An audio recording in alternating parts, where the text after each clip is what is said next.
Morning friends. आज मैं आप लोगों को एक कहानी सुनाता हूँ। खरे सोने की कहानी। जी हाँ, खरे सोने की कहानी। 24 गोल्ड स्टोरी।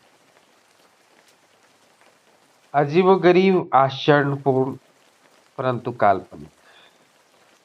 एक सोना का टुकड़ा, मटमैला, कई अशुद्धियों से भरा हुआ, जिसे एक साधारण आदमी ने धरती की माँ की गोद में छिपा बैठा देख लिया। उन्होंने उसे बहुत ही प्यार से उठाया, पानी से धोया, फिर विभिन्न तरीकों से उसे पहचानने की कोशिश की। पूर्ण विश्वस्त होकर उसे गांव के किसी जोहरी के यहाँ उसे शुद्ध करने को दिया। भला गांव का जोहरी आधुनिक तकनीकों के अभाव में जो कुछ शुद्ध हो पाया वो हुआ। पुनः वह सोने को लौटा दिया।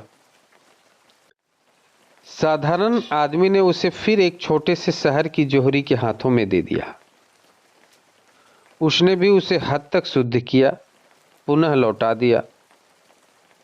अब वो साधारण आदमी सोने में और निखार लाने के लिए एक बड़े शहर में भेजा,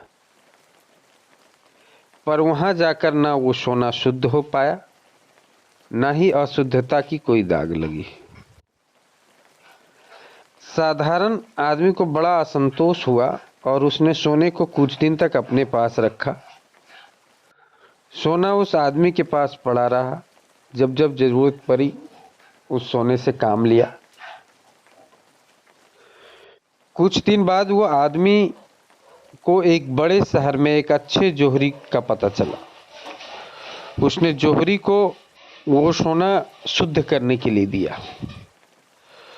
जोहरी जिसे वो सोना मिला, उसने पूरी ईमानदारी से उसे शुद्ध किया, पर उसे अपने तिजोरी में रखकर चाबी किसी विश्वस्त के हाथों देकर किसी अत्यंत आवश्यक काम से बाहर चला गया।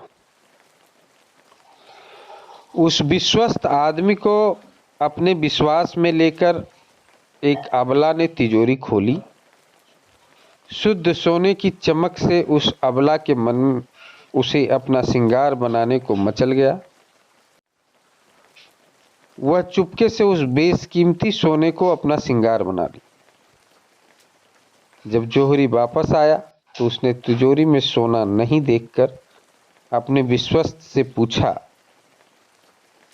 तो वह उस अबला के हाथों में चाबी देने की बात बताई।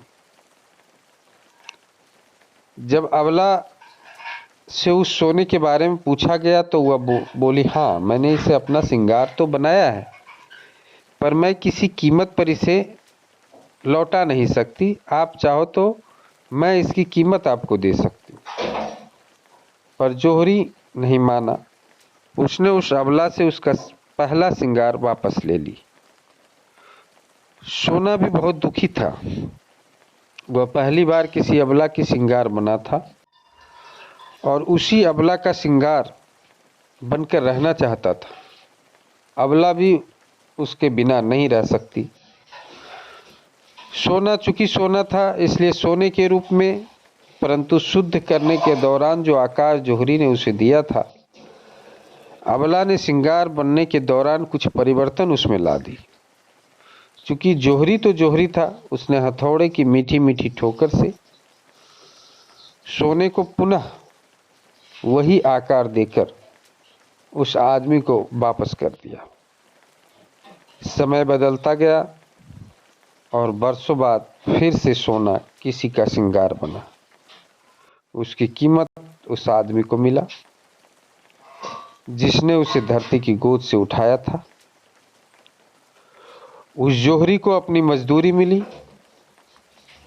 अबला को भी कई श्रृंगार मिले, लेकिन उस खरे सोने के हृदय में आज भी वो पहली श्रृंगार बनने की स्मृति झकझोर सी देती है। शायद अबला ने भी अपनी पहली श्रृंगार भूल न पाई हो।